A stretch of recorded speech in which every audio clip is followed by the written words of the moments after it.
Hi everybody, today I'm going to talk about peppermint essential oil. So peppermint is a great pain reliever, okay, and it's very cooling. I love to have peppermint on my purse just for the fact that when you're walking around or you're going to certain places, you can, and it's too hot. I mean, I live in Texas, it's really hot. You can just put a drop of peppermint in the back of your neck and you can feel how it cools down your whole body. Your temperature just goes down. Put it on me, I put it on some of the kids that go with us or my daughter. You can try a peppermint compress, put it in a cloth, making a wet cloth, put 1 or 2 drops of peppermint and put it on top of your muscles or your joints when they're sore, and you have an instant relief for that pain. Also, you can put a cold compress of peppermint and lavender together and place it on the forehead or the back of your neck when you have a fever to reduce a fever. Um, the Latin name of peppermint is Mentha piperita from the Labiatae family. Okay, and it has that cool, piercing, menthol, minty aroma that it kind of like gets in your nose and it stays there for a little bit. The essential oil is extracted from the actual stem and the leaves of the plant, and is distilled by sorry, somebody passed up my window and it freaked me out. Uh, it's distilled from there. Okay, it's extracted by distillation. That's what I wanted to say. I'm so sorry. Um, the plant is originally from the Mediterranean area and the West Asia area, and has many medical properties. Some of them are anti-inflammatory, anti-tumoral, antiparasitic, like for worms, antibacterial, antiviral, antifungal, gallbladder digestive stimulant, pain relieving, and it curbs the appetite. So it's a great thing to put in your water. Maybe if you're trying to lose some weight or you're anxiously eating, like it happens to me a lot that I get stressed or whatever, and I rely on eating.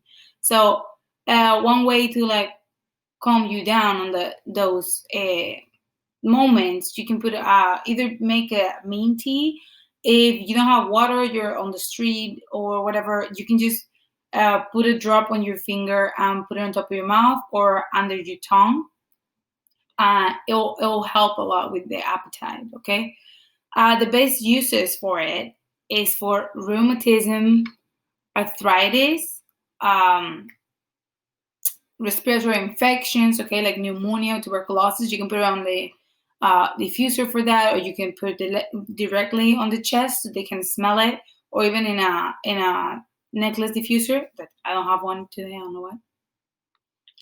It helps with obesity for the fact that it curbs your appetite and it helps kind of like cleaning your body a little bit.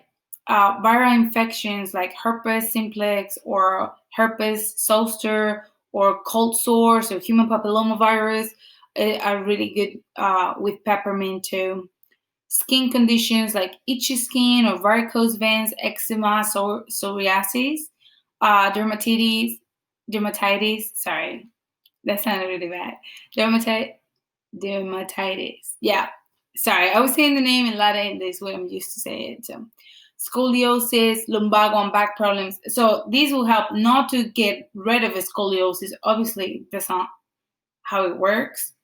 It will help relieve the pain that comes with it. Okay, I want you to understand that, and I want you to know that this is not going to cure a huge illness. It's going to help you with it. So when I say anti-tumoral, it will maybe help the tumor to not grow as fast as it's doing, or it will help you going through some treatments to help with your nausea. Okay, those are the things that I'm saying. I'm not advising at all to just use oils and not go to the doctor, the traditional medicine. Scientists did things with a purpose, so just follow those instructions. This is stuff that you can have at home to relieve some of the symptoms and maybe not rely too much in ibuprofens or Tylenols or even like pain relievers. You can do that. You can use some oils. Of course, if your pain is like crazy, you can go ahead and just like don't feel bad for that. But I always try the oils first, and I'm gonna say 99% of the time the oils do.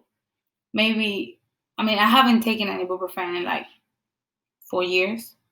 Yeah, because I use the oils for these reasons. Okay, back to peppermint because my mind goes away all the time. That's why I have a schedule here so I can see. Okay, the fragrant influence, okay, of peppermint oil or Mentha piperita is purifying and stimulating to the conscious mind. So some research indicated that peppermint aroma inhaled with during mental tasks or stuff that you need like to focus on, it might help with attention, the performance to it. Like some athletes put it on before they have to run to help like breathe better and keep their temperature down while they're running. Maybe if you have to do PT, stuff like that, it really helps you, and it helps you focus. Like helps you focus when you're studying. The kids are studying.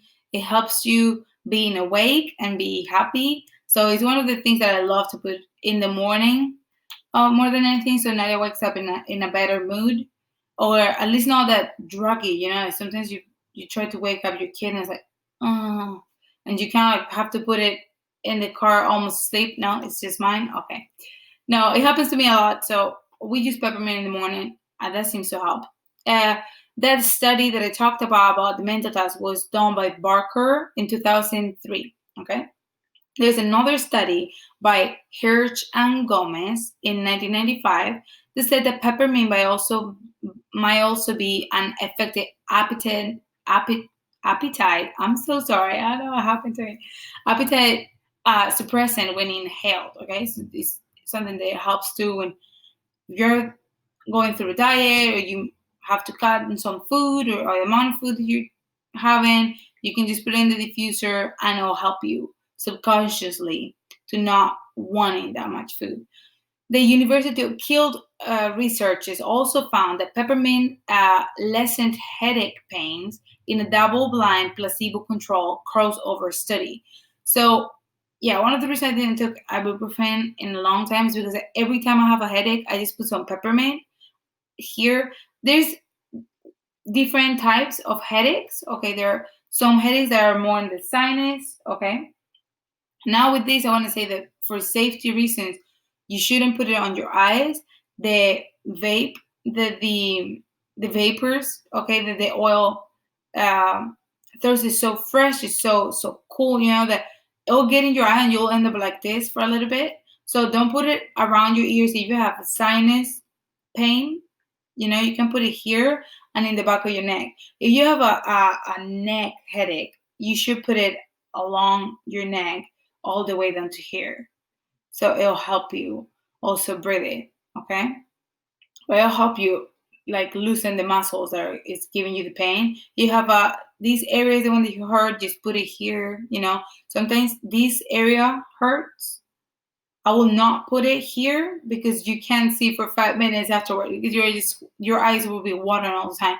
So I'll put it down here. That's what I would do, okay? Because usually when it hurts here is that your nose is congested or your sinus, maybe if you have a dislocated nose or stuff like that, it'll concentrate the mucus and it'll have pain sometimes. I'm saying all the time, okay? Sometimes. So putting peppermint here will help you breathe it, or you can put some eucalyptus if you wanted to, but I'm talking about peppermint today. Since it's one of the oils that you guys have in the starter kit and you already have it on hand, okay? Then you put it here so you breathe it and you can have the same kind of effect, so you'll put it here. Safety precautions, okay? I always think that it's really important that you know safety precautions about it because it's good being informed. Avoid contact with eyes, mucous membranes, fresh wounds, and burns. It stings, okay? It stings. So don't put it anywhere that you think it could sting, if that makes sense. You can put it in your mouth. I'll suggest you dilute it. If it's, always every oil, if it's for a kid, please dilute it. If it's for a dog, please dilute it. If you use it for the dog, water, because it helps a lot with halitosis, like how they bad breath in dogs and stuff like that, because sometimes we don't brush their teeth too often. So You can put it at, like for my dogs, it has to be at least a gallon of water and 1 drop of peppermint because they'll detect it like this. And they're really sensitive and their systems are really fast. Okay, their internal systems are really fast. So for a gallon, if you want to put it in a glass of water, you can use a toothpick and use the top, what is the residue of the oil that's being on top, and stir it in water, hot water or cold water, doesn't matter. Whatever you prefer. Okay. The properties of the oils are better taken cold, but if you want a warm tea, that's perfectly fine. Um, for recipes, peppermint is one of the oils that comes in the Vitality line. There's the white label. There's the ones that are labeled for consumption and it's safe to eat. It's safe to put it on your food. It's safe to eat it neat. Okay. So one of the recipes I love the most are peppermint brownies, and this is you get your best recipe, like the one that you like the most about brownies. And when you're making the batch, you just put 8 to 10 drops. I'll start with 8, and then you can add up. Okay, drops of peppermint and cook it. It will taste so good. If you like Oreo shakes, I do, or chocolate shakes, and you like the mint chocolate combination, I put a drop on it. It's really good, actually. Um, what else? What else? What else? For topical use, yeah, I said that. There is also, I said, don't put it on your mucus or membranes, okay? But I have a recipe for a lube that comes with peppermint. So if you dilute it enough, you get the tingly sensation down there, but you don't get the burning sensation that you get. So it's like, it's not there's burn, it's just too much to handle. Okay, so you can just put there's a lot of lubes that has this tingly sensation, whatever. You can get some coconut oil and a little bit of peppermint oil. Again, do the residue, because I mean, if you're gonna make a batch, go ahead. But for the day that you're using it, you can do that and have another like experience while in bed. You can make roll-ons with it. Or you can put some drops, like 20 drops in a 10 milliliter bottle, and then fill it up with a carrier oil. Maybe if you wanna like have a bigger life of your essential oil bottle, you can dilute it, and you can have it in your purse, like I do. I always have it in my purse for muscle pains and all this other related stuff. I like to make a cream, and I make it like really simple. If you like do it yourself and stuff, it's great. Ask me for any recipe. I have a bunch. It's gonna be a bunch of recipes in this course that is gonna be in the PDF section. But the easiest thing to make a cream is to just get some coconut oil, melt it a little bit. It gets when it gets cold, you add the oils and you whip it for like 2 minutes. You whip it for 2 minutes, and it becomes this like mousse kind of thing, like a butter, and it's really nice to place that on your legs when you're sore. It's a really convenient oil. It's really inexpensive. It's not expensive, so it's really nice to have it on hand. I use it all the time, I can tell you that. Another thing, we have to be careful. Please do not use this oil in babies less than 18 months old. And more than 18 months old, dilute it.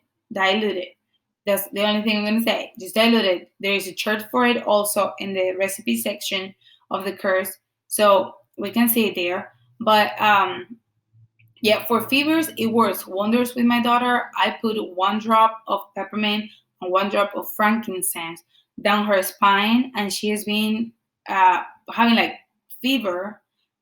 And I put this and say, okay, if it doesn't go down, we'll go to the doctor. But within 20 minutes, she was in a normal temperature, and it wasn't like put the kid in a bucket of ice. That is actually not healthy, because you can create a shock on the kid. Because if you have a really high temperature and then all of a sudden you're being put in ice water, you can actually shock the nervous system, and it's not really good for it. So I'll advise you to taste this and see how it works for you. And then if not, of course, go to the doctor if the fever doesn't go down. Okay. What else? It's great for nausea. It's great for trips if you are car sick, boat sick, plane sick, whatever. It's really good for nausea when you're feeling nervous and stuff like that. I just put it on my stomach so I can smell it. Sometimes I put it also in the back of my neck because usually when I'm car sick, I also have a headache. So I put it there to kind of like wake me up, and get the nausea away. So it's great for pregnant women for the nausea part. Okay, you can put it on your belly, on the top of your belly, like right when you feel heartburn. That's where you put it, like under your boobs, on top of your belly. But do not put peppermint oil during the third trimester of your pregnancy because it might make the baby flip. Like it's a technique that is used to flip the baby if the baby's not coming. It's like backwards. If you need to put the head on the bottom, there's a thing they put peppermint on the top and the baby twists. But if you're in the third trimester and your baby's already placed, do not use it. Just try to avoid it.